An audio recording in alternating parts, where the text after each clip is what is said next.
喺呢條問題之中 ，AB 咧就平衡呢個 CD， 又平衡呢個 EF。另外 BC 咧就平衡呢個 DE。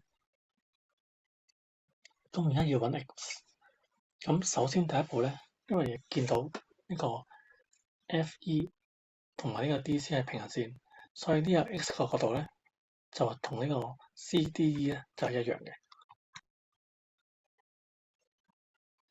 都係 X。個理據咧就係呢個 alternate angle CD parallel EF。然之後咧，我哋就想揾咧，就係呢個 DCB 呢個角究竟係幾多？咁呢個咧都好簡單啫。呢個 DCB 嘅角咧，其實就會係等於呢個 CBA 嘅角，即係115度。呢個咧都係個 alternate angle，就係呢個錯角之中咧 AB 同個 CD 係平行嘅。咁揾到呢兩個角度之後咧，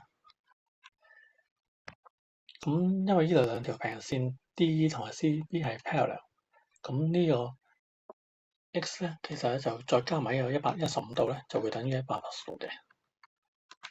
咁呢個咧就係個 angle，最後得出咧 X 咧就等於65度啦。